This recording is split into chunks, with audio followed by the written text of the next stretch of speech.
그리고 저희가 마지막으로 볼 게 클러스터링입니다. 클러스터링 군집 분석이라고 부르죠. 얘는 기본적으로 정답이 없습니다. 얘는 데이터의 분포를 보고 분류를 하는 아이다 라고 생각하시면 돼요. 그래서 가끔 클러스터링을 해놓고 얼마나 잘 맞췄냐 애큐러시 측정하는 거 나오면 그거 잘못된 거예요. 얘는 정답이 없습니다. 그래서 측정 방법이 좀 달라요. 평가 방법이. 한번 볼게요. 보시면 클러스터링 중에서 우리 뭐 볼 거냐면 K-민즈라는 걸 볼 거고 뭐 이렇게 이름도 어려운 이런 병합군집이라고 합니다. 이런 애들 볼 거고 그 다음에 스코어 뽑는 것도 한번 볼 거예요. 그리고 덴드로그램이라는 개념도 나옵니다. 그리고 DB스캔 이런 것도 알고리즘입니다. 그래서 우리가 K-민즈, 병합군집, DB스캔 이렇게 세 개를 보려고 하는 겁니다. 나머지는 요거는 평가, 측정법이에요. 뭐 실루엣 스코어라 그래서 측정법인데 썩 유용하지는 않습니다. 그래도 그나마 이거. 그리고 PCA도 한번 같이 볼게요.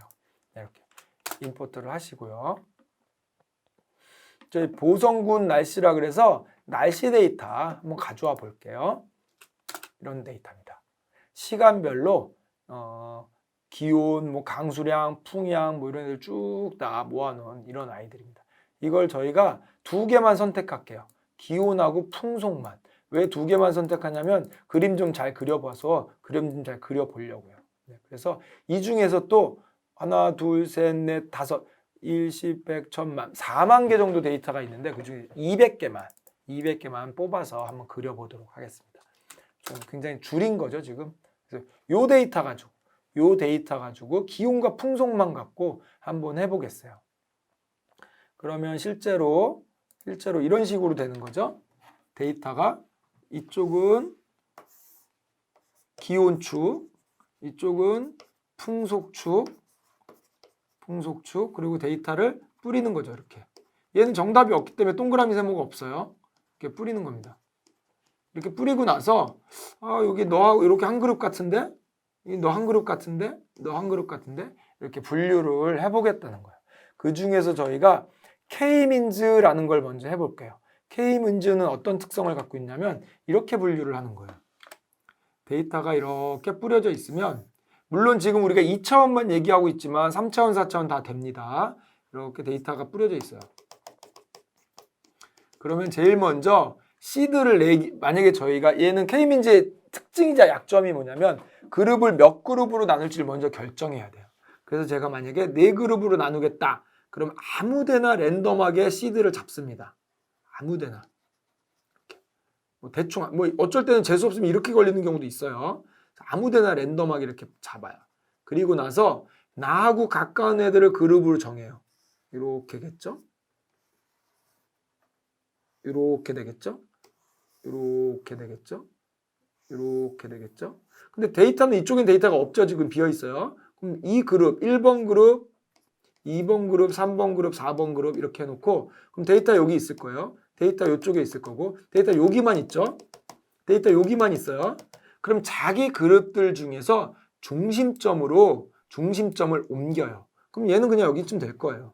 얘는 여기가 중심점 같아요. 그럼 중심점을 옮깁니다. 그럼 얘는 여기가 중심점이니까 이쪽으로 옮기겠죠. 얘는 여기가 중심점이니까 이쪽으로 중심점을 옮겨요. 그리고 그룹을 다 해체. 이 중심점, 옮겨진 중심점을 기준으로 아까 같은 일을 다시 하는 거예요. 그래서 그룹을 다시 해요. 그러면 여기는 이렇게 그룹이 될 거예요. 중심이 옮겨졌으니까 이렇게 되고 얘는 이렇게 되고 얘는 이런 식으로. 그래서 원래 이쪽에 있던 애들이 일로 다시 재편입될 수도 있어요. 그래서 이런 일을 무한 반복 계속 하는 거예요. 그럼 결국에 이런 식으로 잘 분류가 될 거다. 이게 K-민즈의 기본적인 알고리즘입니다. 간단하죠, 기본적으로. 한번 쓰는 방법은 너무 간단해요. 중요한 건 클러스터를 우리가 결정해 줘야 된다. 그래서 K-민즈를 모델을 생성하고요. 얘는 학습하고 예측하는 게 없죠. 학습하고 예측하는 게 없고 그냥 분류만 하는 거예요. 그래서 메소드 이름이 feed underbar predict. 그나마 좀 맞추려고.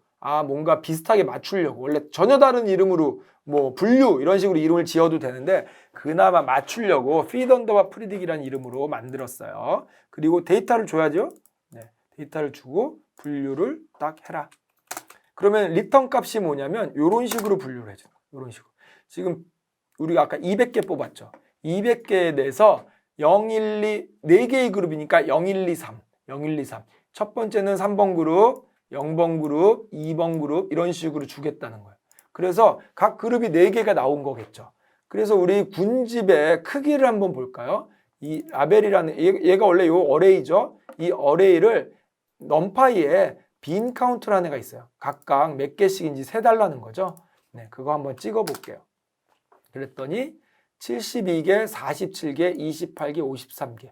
군집의 크기는 조금씩 다르죠. 왜냐면 분포가 다를 거니까.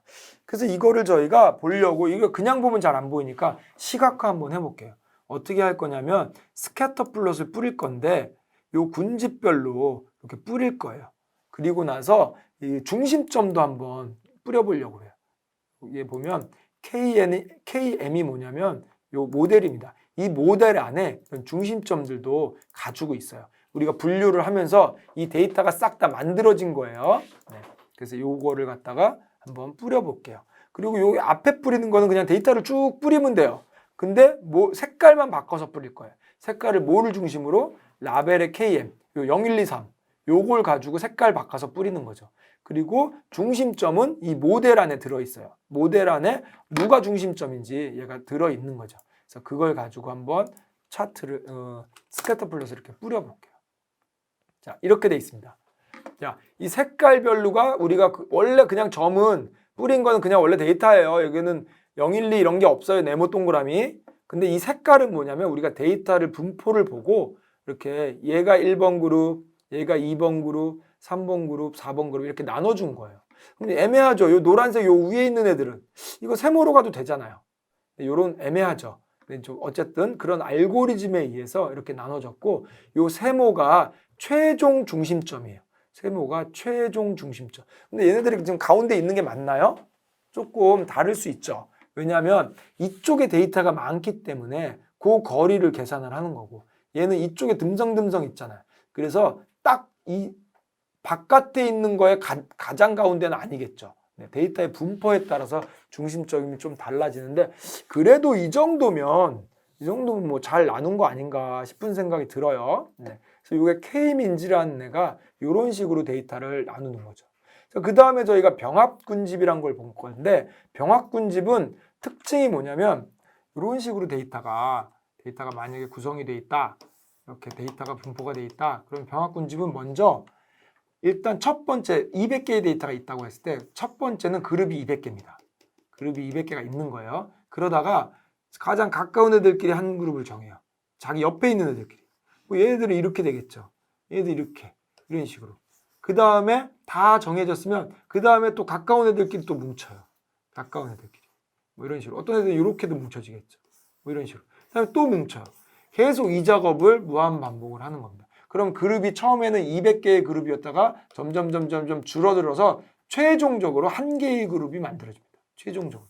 이렇게 만들어 놓고 나서 그 다음에 우리가 필요에 따라서 나눠 쓰는 거죠. 필요에 따라서 자 이렇게 나는 이렇게 보니까 4개의 그룹이 적당한 것 같아. 그럼 4개의 그룹으로. 나는 5개의 그룹이 적당한 것 같아. 5개의 그룹으로. 그래서 얘는 기본적으로 처음에 알고리즘 줄 때 그룹의 수를 정해주지 않아도 돼요. 그래서 만들어 놓고 우리가 필요에 따라서 사용을 하겠다는 거죠. 네, 그래서 쓰는 방법은 너무나 똑같습니다. 이렇게 해서 fit 하시고요. 얘를 쭉 뽑습니다. 그럼 012, 012 이렇게 나오는 거죠, 지금. 그래서 이렇게 하면 군집의 수가 아까처럼 똑같이 나오고 시각화를 한번 해볼까요? 네, 어떠세요? 다른 방법으로 했는데 얘는 중심점이 없죠, 지금. 네, 얘는 다른 방법으로 했는데 거의 비슷하게 나왔죠, 아까 거하고. 아까 거 이렇게 생겼어요. 요 모양하고 보면 뭐 얼추 비슷하게 잘 나온 것 같아요. 근데 얘는 또 하나 뭐가 있냐면 덴드로그램이라는 게 있어요. 덴드로그램에 보면 여기에 보면 이제 덴드로그램 이런 게 있어요. 요거 그리는 방법이죠. 우리 덴드로그램을 임포트를 했습니다. 여기서 맨 위에 보시면 여기 덴드로그램을 임포트를 했어요. 네. 그래서 그 덴드로그램이 뭐 하는 거냐 이렇게 보시면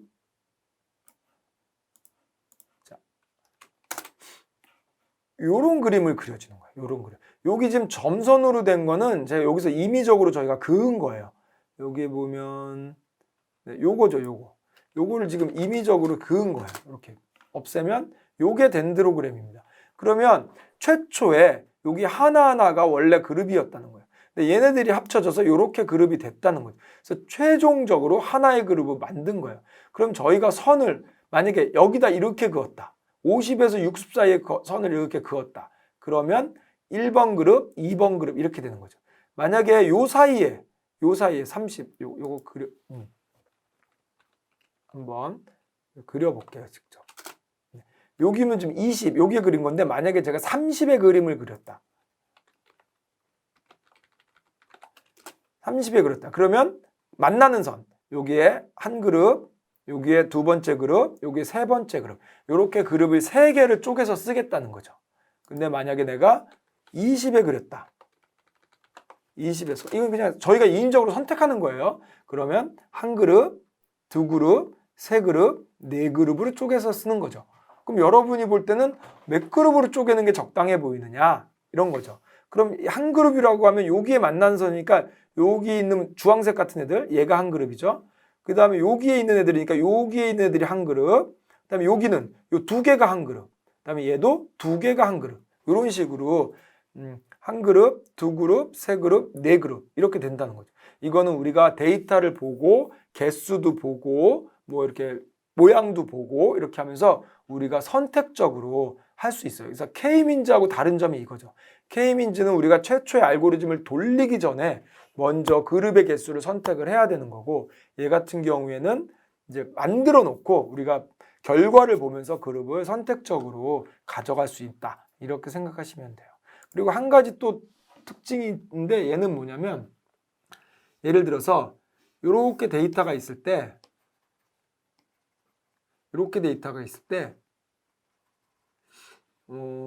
만약에 제가 이렇게 그룹이 이렇게 해서 얘가 한 그룹이었다고 할게요.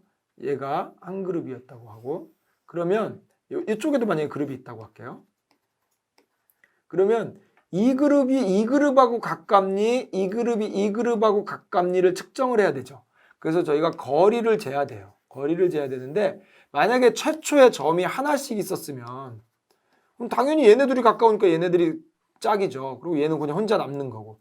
근데 이렇게 점이 여러 개가 돼버리면 무슨 일이 발생하냐면 기준이 뭐냐는 거예요. 기준이. 어떤 점을 기준으로 거리를 재야지 이 그룹 간의 거리냐는 거죠. 그거에 따라서 어떤 거는 최단거리를 재자. 이럴 수 있죠. 최단거리를 재자. 어떤 거는 최장거리를 재자. 최장거리. 얘하고 얘가 최장거리죠. 어떤 애는 중심점을 재자. 중심점을 재자. 어떤 애들은 좀 더 복잡한 수식으로 재자. 좀 더 복잡한 데이터의 분포까지 고려해서 조금 더 복잡한 수식으로 이 두 그룹 간의 거리를 재자. 이런 게 있습니다. 그래서 우리 이런 병합군집 같은 경우에는 거리를 재는 방법에 따라서 우리가 여러 가지 센터로 하기도 하고 뭐 최장거리, 최단거리 이렇게 이런 것들을 가지고 다양하게 이렇게 해볼 수 있습니다. 그럼 어떤 게 제일 좋으냐? 뭐 어떤 게 좋은 건 없습니다. 데이터의 분포나 결과를 보면서 우리가 좋은 거를 선택하면 된다. 이렇게 생각하시면 될 것 같습니다. 네.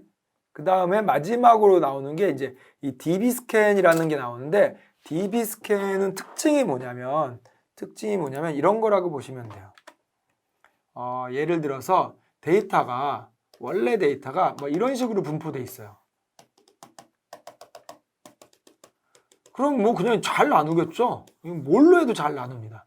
근데 데이터가 뭐 극단적으로 뭐 이런 식으로 분포돼 있고 뭐 이런 식으로 분포돼 있을 수 있잖아요. 이렇게 뭐 이거는 너무 잘 나눴나?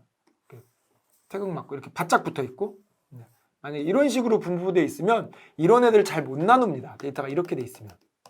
그래서 이런 애들은 DB스캔이라는 걸로 나누는데 얘의 DB스캔이 나오는데 얘는 요 D가 덴시티의 D입니다. 그래서 밀도를 기준으로 나누겠다. 여기에 촘촘하게 계속 연결돼 있으면 연결된 것까지 한 그룹으로 계속 보겠다는 거예요. 데이터가 촘촘하게 연결돼 있으면, 데이터가 조밀조밀하게 연결돼 있으면 그것까지 한 그룹으로 보겠다는 아이디어입니다. 그래서 이거를 이제 하는 방법이 내가 기준으로 그러니까 기준을 잡는 것과 그 안에 데이터가 몇 개가 들어있냐 이걸 세 가지고 그룹 하나, 그 다음에 이거를 계속 확대시켜 나가는, 계속 그룹을 이렇게 키워 나가는. 그래서 내가 촘촘하면 계속 그게 같은 그룹이 돼요. 이렇게. 그래서 이렇게 모양이 뭐 이렇게 흔히 말하는 이렇게 제가 그림을 잘 못 그려서 그런데 뭐 이런 이렇게 좀 태극마크 비슷한 걸 좀 그리고 싶은데, 네. 뭐 이런 식으로 지금 모양이 이렇게 막 이렇게 기하학적으로 돼 있는 애들, 이런 식으로 돼 있는 애들이 그냥 일반 K빈지나 병합군집을 하면 잘 안 돼요. 근데 이런 애들 DB 스캔으로 하면 잘 됩니다. 이거는 뭐 밀도냐 이거냐 이런 것도 중요하지만 중요한 게 뭐냐면 여기에도 머신러닝의 특징이 나오는 거죠. 알고리즘이 지금 저희가 3개를 봤는데 어떤 게 좋으냐? 어떤 게 좋은가요? 얘기할 수 없죠. 데이터의 분포가 이렇게 생긴 애는 이런 알고리즘, 이렇게 생긴 애는 이런 알고리즘, 이렇게 생긴 애는 이런 알고리즘, 이렇게 데이터의 분포에 따라서 좋은 알고리즘이라는 게 없고 그 분포에 따라서 적정한 알고리즘이 있다는 거죠. 그래서 알고리즘의 특징을 우리가 잘 알고 있어야 돼요.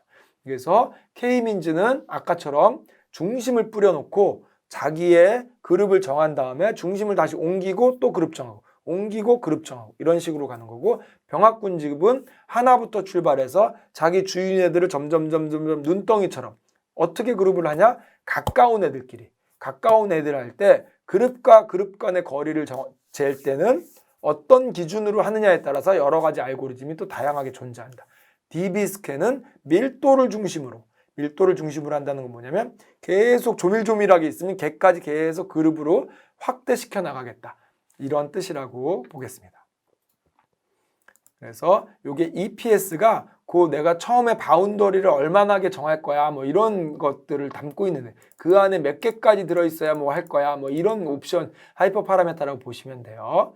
네, 이런 거를 해서 군집을 저희가 그대로 하겠습니다. 똑같죠 지금? 요걸로 했더니 이렇게 생겼대요. 얘는 012로 안 주고 01-1로 주네요. 012로 안 주고. 네. 그래서 시각화를 해보면 이렇게 나눴습니다. 좀 다른가요? 어떤가요? 요렇게는 비슷한데 요쪽에 있는 게 이렇게 한 그룹으로 됐죠? 왜냐하면 얘 같은 경우에 요 그룹과 요 그룹이 이렇게 따로 돼 있는데 얘는 모양상 밀도가 요렇게 같이 연결돼 있다고 보는 거예요. 이렇게 기하학적인 문이라도 계속 연결돼 있으면 계속 그룹으로 가져간다. 뭐 이런 거라고 보시면 됩니다. 그래서 결과가 조금씩 다른 거예요. 그 다음에 나오는 얘기는 그럼 군집은 평가를 어떻게 하냐? 평가를. 왜냐하면 얘는 답이 없기 때문에 맞췄냐 틀렸냐 이렇게 할 수가 없어요. 그래서 평가는 우리가 그 실루엣 점수라고 여기 보시면 차트 그릴 건데 여기 보시면 실루엣 스코어라는 게 있어요. 요걸 가지고 하는데 얘도 결과가 얼마나 오밀조밀하게 잘, 그러니까 예를 들어서 이렇게 군집을 나눠놨어. 근데 이게 얼마나 이렇게 듬성듬성한 거 없이 조밀조밀하게 잘 뭉쳤냐 이걸 가지고 저희가 그 군집을 평가를 하는 거예요. 그러니까 그나마 이건데 뭐 이게 완전하게 또 그렇게 되진 않겠죠. 그래서 어떤 게 보시면 이렇게 오밀조밀하게 뭉친 거, 얘는 이렇게 돼 있는 거. 그래서 상대적으로 지금 얘가 실루엣 스코어는 거의 다 비슷하죠 지금. 네, 이렇게 비슷하게 나옵니다. 그래서 기본적으로 이렇게 우리가 클러스터링을 하는 방법이고, 우리 앞에서 배운 주성분 분석을 여기다 한번 붙여볼게요. 주성분 분석을 붙여서 똑같은 걸 하는데 아까는 우리가 2개만 뽑았잖아요. 풍향하고 뭐였죠? 풍속하고 기온이었나요? 이렇게 2개만 뽑았는데 이번에는 주성분 분석으로 다 넣고 2개를 주성분 분석으로 뽑아 볼게요. 우리 주성분 분석 앞에서 저희가 배웠죠. 주성분 분석을 이렇게 뽑으면 이렇게 2개만 뽑았지만 이제는 이 2개가 기온이나 풍속 이게 아니라 그 PCA로 알고리즘을 돌려서 G1, G2 이거 2개 뽑은 거죠. 그걸 가지고 그대로 K민즈 한번 돌려보고 병합군집 돌려보고 DB 스캔 돌려보겠습니다. 그리고 실루엣 점수 찍어볼게요. 이렇게 했더니 군집이 이렇게 됐네요. 이렇게. 근데 지금 이거는 모양이 달라진 게 아니죠. 왜냐면 아까 뿌린 거는 기온과 풍속을 뿌린 거고 이거는 G1, G2를 뿌린 거예요. 당연히 다를 수밖에 없어요. 그래서 실루엣 점수를 스코어를 측정해 보니까 얘는 오히려 떨어졌습니다. 근데 얘는 굉장히 올라갔죠. 굉장히 올라갔습니다. 그래서 얘는 똑같이 2개만 갖고 했는데 얘는 훨씬 더 군집이 잘 된 거죠. 네, 이런 식으로 평가를 할 수 있습니다. 그러나 이 실루엣 점수가 절대적으로 평가는 아니다. 그래서 이거는 업무에 따라서 실제 데이터에 적용을 해보면서 우리가 잘 됐는지 안 됐는지 이렇게 확인을 해보시면 될 것 같습니다.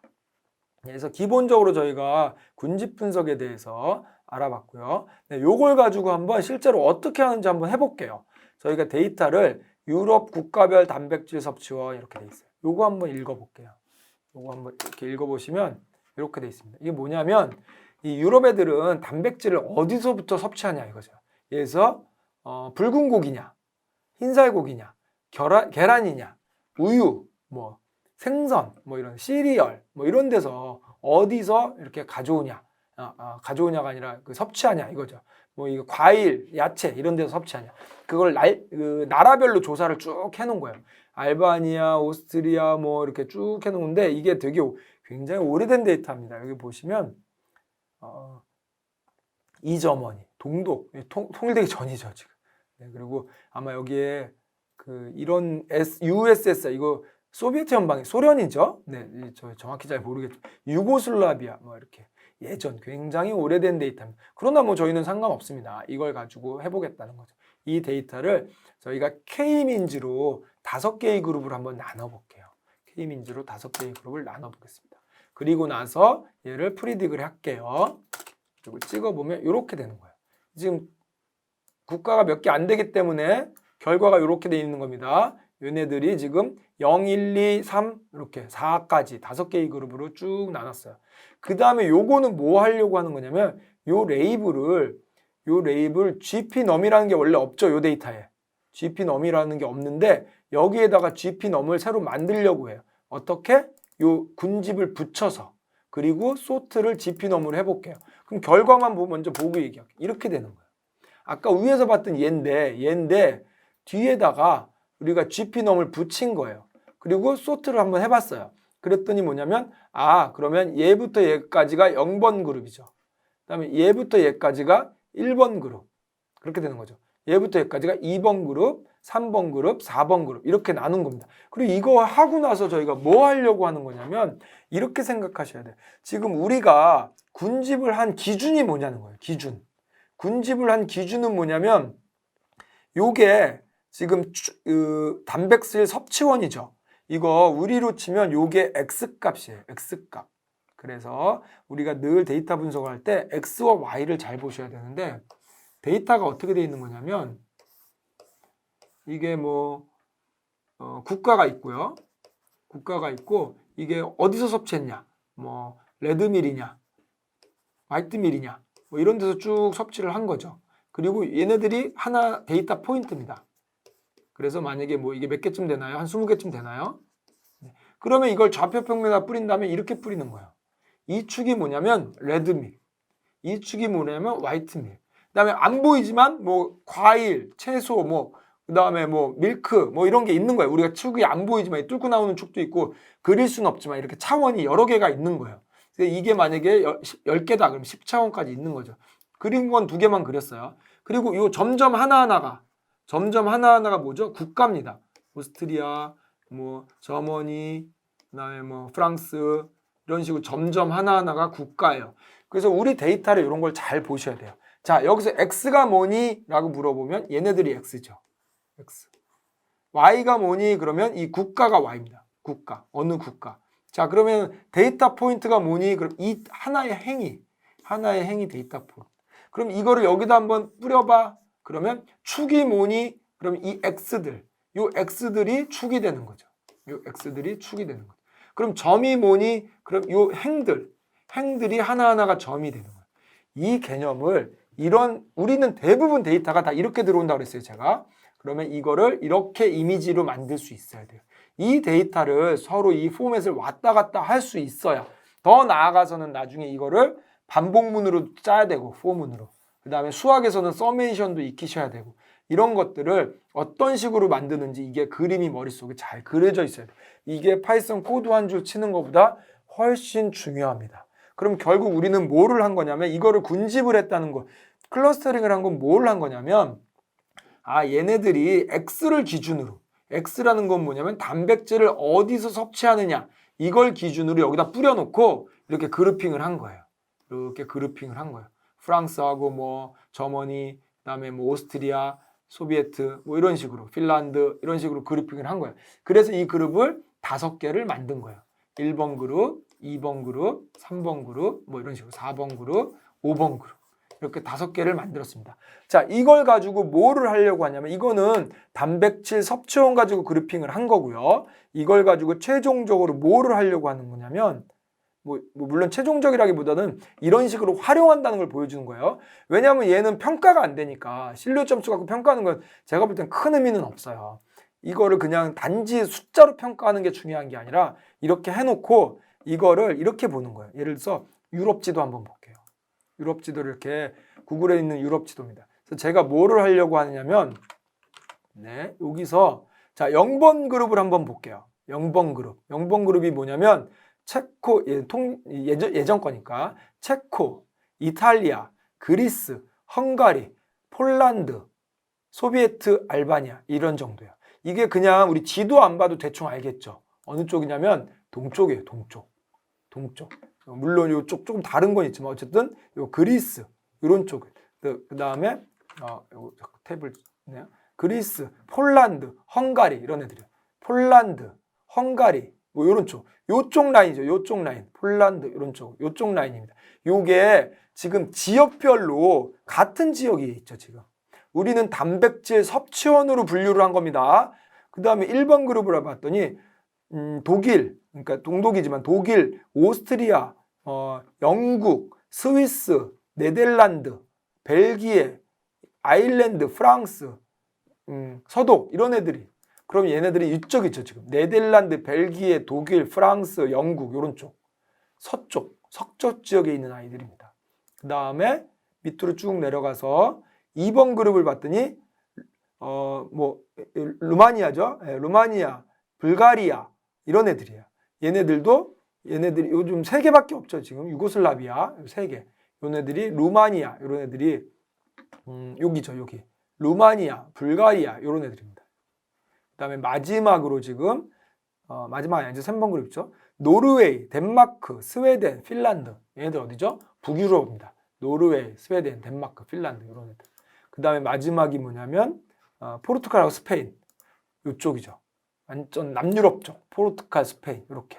그러니까 지금 보시면 이게 단백질 섭취원이 어디서 섭취를 하고 있냐 이걸 갖다가 저희가 조사를 해서 그룹핑을 했더니 지역별로 그룹핑이 된 거하고 거의 비슷하죠. 그럼 이제 여러 가지 해석을 하는 거죠. 이게 같은 지역에 있는 애들이 비슷한 걸 먹는구나. 뭐 이런 거라든가 아니면 그쪽에서 나는 생산물들이 비슷하니까 비슷한 걸 먹는구나. 이런 거라든가 뭔가 연구를 함에 있어서 이런 것들을 우리가 많은 걸 활용할 수가 있겠죠. 그래서 이렇게 그룹핑, 우리가 클러스터링은 이런 식으로 사용을 하는 겁니다. 앞에 우리가 뭐 에큐러시 보고 이런 건 절대로 할 수 없고 그 다음에 그걸 비슷하게 알고리즘을 만들기 위해서 이제 실루엣 점수 이런 걸 만들었지만 사실은 이런 거보다는 실제로는 이런 식으로 의미적으로 우리가 많이 사용을 한다. 이렇게 생각하시면 되겠습니다. 그래서 군집 분석은 이런 식으로 사용을 하는 겁니다. 그래서 뭐 다양하게 이제 여러분들이 현업에서 쓸 때 이런 식으로 사용을 하면 되겠죠. 특히나 도메인 지식이 많이 필요하겠죠. 클러스터링. 그래서 저희가 여기 지금 보시면 나이브 베이지하고 군집 분석에 대해서 이렇게 쭉 많이 이렇게 설명을 드리고 있어요. 이렇게 지금 보시면 군집, 계층적과 비계층적. 비계층적이 K민즈입니다. 그다음에 계층적은 이런 게 있는데 여기 아까 중심을 어떻게 재느냐에 따라서 이렇게 여러 가지 방식으로 중심의 거리를 재는 방법에 따라서 알고리즘이 나눠진다는 걸 보여드리는 겁니다. 그래서 계층적은 이렇게 한다는 거죠. 그래서 덴드로그램, 우리 아까 세워져 있는 걸 봤었죠? 세워져 있는 거. 이런 것들로 간단하게 지금 아마 나중에 머신러닝을 배우시면 다 이런 것들을 배우실 거예요. 이것도 처음에 점을 정한 다음에 그룹을 정하고 그 중심점을 옮긴 다음에 또 다시 그룹을 정하고 이런 거 아까 설명드린 거 이런 겁니다. 이거 PCA에 대해서 말씀드린 거고요. 지난 시간에 컨퓨전 매트릭스로 프리시전 같은 거 구하는 거, 리콜 구하는 거 말씀드린 겁니다. 네. 이렇게 해서 지금 뭐 신뢰 점수도 이렇게 있네요. 네.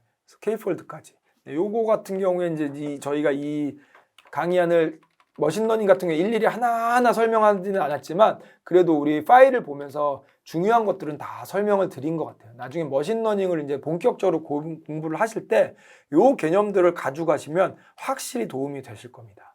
확실히. 그래서 이렇게 가져가시고 그런 걸 갖다가 이런 식으로 파이썬을 구현을 한다. 우리 파이썬만 보는 게 아니라 머신러닝을 좀 같이 개념적으로 보면서 네, 그래서 저희가 여기까지 해서 지금 리니어 리그레션, 클래시피케이션, 나이브 베이직, 클러스터링까지 해서 머신러닝에 대해서 전반적으로 개념도 알아보고 실제로 어떻게 구현하는지까지 알아봤습니다.